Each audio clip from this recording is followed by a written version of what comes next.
Hello, Bernard Keevy, Profit Growth Specialist. What I'd like to talk about today is how you can increase your average price and actually get more customers rather than lose customers. And it all starts from understanding, first of all, that we're all faced with what's called a demand curve.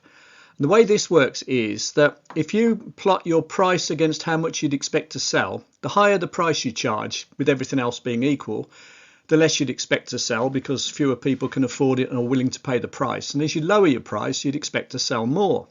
So that's fine if we know what our demand curve looks like. The question is it a steep one or is it quite flat like this? Now, this one is flat. What that means is it's price sensitive. So if you're competing just on price and there's nothing else to separate you from the people you're competing with, then you're going to be very price sensitive. And what this shows is that if you try and increase your price slightly, you'll lose a lot of sales quantity.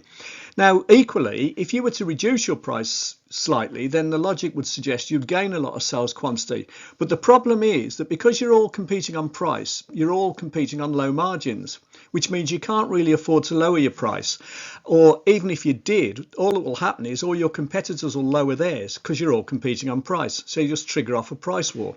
So it doesn't really work. So what you have to do is move from this relatively flat price sensitive demand curve to be perceived as better, to make your demand line steeper and higher up in terms of prices.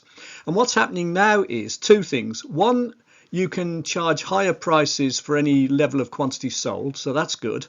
But also you'll see that this is less price sensitive, because if you put your prices up, say 10%, you might only lose like 5% of your sales volume. So you'll actually be better off.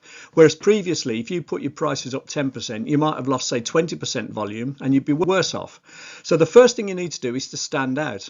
And the question is, how do you do it? There's lots of ways to do it. You can actually be better, or you can prove yourself better, or you can just go to the time and trouble to explain why you're better. And if you've taken the time and trouble to do that and others haven't, you'll be perceived as being better. And if you want an example of that, if you Google Schlitz beer in America and just Google, it's a famous marketing case study. And all they did was they just took the time and trouble to explain precisely why their beer was of high quality. And because others didn't do the same, they went from being like seventh and lagging behind in sales to top by a runaway margin. Now, once you know your demand line, you also need to understand there's something called a supply line. And apologies if anyone who's done economics will have seen all this before, but it's still quite interesting because there's a different take on this. Now, what the supply line shows is, again, the higher the price, the more sales quantity will be brought to the market, because what will happen is it becomes more economical to produce more quantity and you get new suppliers coming in. So the higher the price, the more suppliers come into the market. And those two things, the demand line and the supply line, they're called market forces. And where they cross, that is what's called the market equilibrium price. And that's fine. And what that suggests is that if you all charge that market price where the line is on the price axis, you'll all sell your fair share of the sales quantity in the market. However, what it ignores is that if you charged a higher price, so going left from that point, so going up here, you'll still sell something. It's just you won't sell as much, but you'll sell a lesser quantity for the higher price. And what that proves is that there are lots of people over here, all these people this side of the equilibrium price, if you like, would actually be willing to buy your product at a higher, or your service at a higher price, particularly if they perceived it as being better value than the offering at the market price. And that's where raising your average price comes in, because now you can segment your market and you can have different offerings. So you can have a gold offering for people who pay this price, maybe a silver offering for people who pay this price, and then a bronze offering, or whatever you care to call it, for the people who pay the market price. So the first thing you can do is have 3 different packages. That will mean you'll have a higher average price because a lot of people will go for the middle package. The second thing you can do is you can lock into these people here by having what's called an upsell, where you sell them more of whatever it is you're selling at better value, a cross sell, which is where you sell something alongside it. So that would be things like a laptop and a laptop bag or a software package.